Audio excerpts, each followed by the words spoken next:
Whereas you just went through because you're just embarrassed when your boys saw you on the thing. Yeah, Because there was probably no one up to look up to well, yeah, that time on. yeah. Like, man, you know, in our neighborhoods, it's just like the only creatives was like rappers.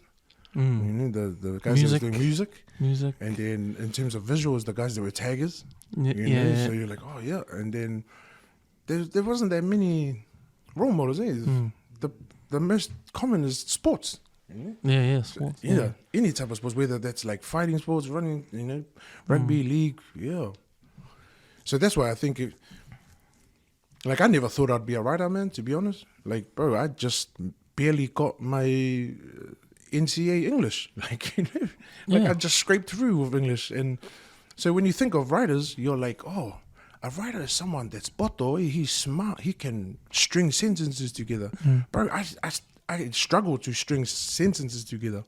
But the point of difference for me is, bro, I just know how to tell a really good story, man. Right. You know? And so that just overtook your writing. Yeah. What you lacked in writing. What I lacked your in storytelling. Yeah. Like, bring it out. No? That's it. Yeah. And so that's what's crazy. With like I never knew any writers.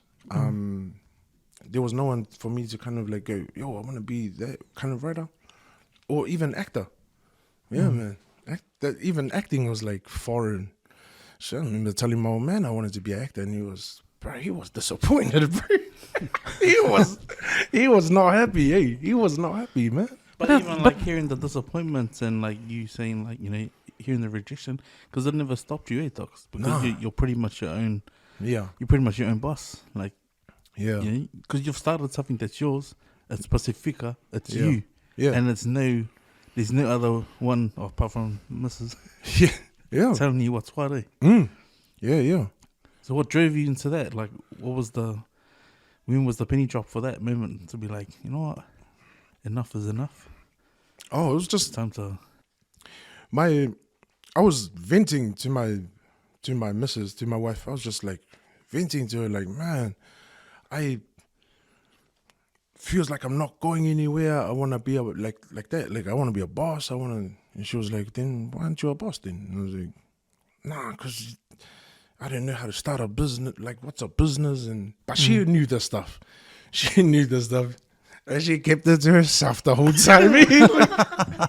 Now she knew it. Yeah, it was timing. Like, she knew all the stuff, and she was like, well, man, that's easy, man. No, let's do this. I'll register your business for you. And I said, oh yeah. So she went and she registered it. She paid the $150. I gave her the name. She went and registered the business, and then we just went off from there. So what was the business? Tales from the Coverable. Yeah, that's our theatre company name. Tales from the Coverable. We've managed to put up seven shows in our time. Started 2012. 2018, just before COVID, was our last show. And there was Burning Opinion. That was in Town Hall, Queen Street. That was our last show, and that was just before COVID. Yeah. So we put that show on, and then literally, I think it was like 3 weeks later, boom, we went into lockdown. And that was it. Yeah. And that's been it for me. That's been it for us in terms of theatre. We haven't put up any theatre since 2018. Are you going to plan on bringing it up again? Since it's all finished, the COVID stuff? Or?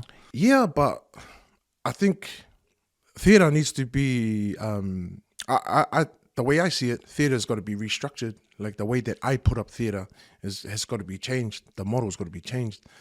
At the moment, you know, people go to the theatre, watch the theatre, and then they go home. But I want to try change the way that I present theatre. Yeah.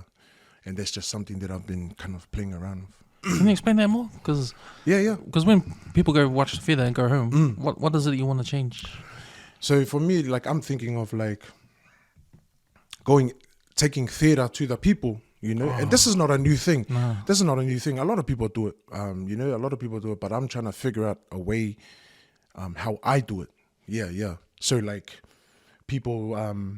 Like a good friend of mine, he does his show in garages, eh? So he'll hit up the homeowner. The homeowner will like hit up like say 50 of their friends, and they all come, and then he'll perform in the garage for them.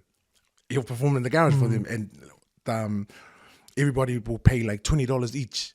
So instead of you going to the theater, he'll come to you.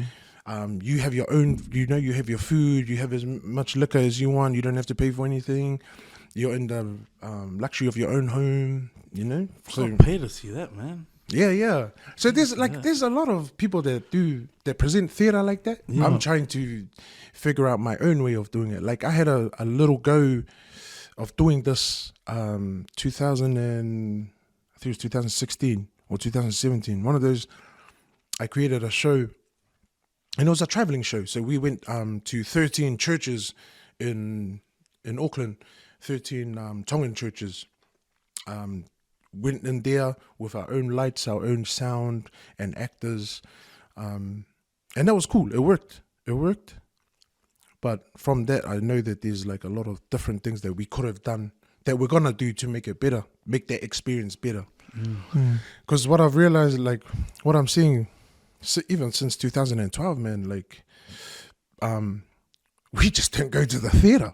You know what I mean? Like Islanders don't go to the theater, and it's starting to change now, but it's just the whole thing of like, oh, theater, man, that's a white thing. Oh, that's not our thing, eh? Ooh, I don't want to go there. A concert sounds much better. Or a concert, so it's just trying to break down that barrier of going, no, man, theater, it's what we do, man. Like for Maoris, theater is a pōwhiri. Like that's like hard up, that's everything. Theater for us, it's like the same. Yeah, but just in a different context.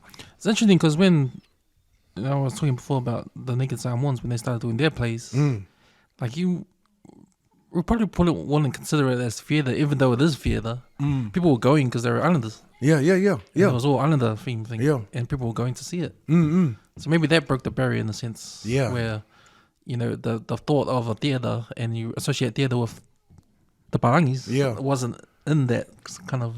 It's the island connection straight away there, right? Because the second you see, like, say, Dave Fania and then the rest of those guys, once you see it's Islanders, it's like, oh, it's going to connect. They're not going to be telling a story about a Palangi guy like Suli Moa and Hillary. Yeah. They're going to be talking about someone like, the Dwayne Droxton. Like, That's it. It's going to be Pasifika story. That's it. But, like, that's what, like you've said it, man. We tell really good stories, eh? Yeah, man. Like some of the... also ones that I heard just through Polyfest, like man, beautifully represented, and man, done them justice. Yeah, I think that's the beauty in the song and dance that I take out of it, talking about like the back in the day sort of things,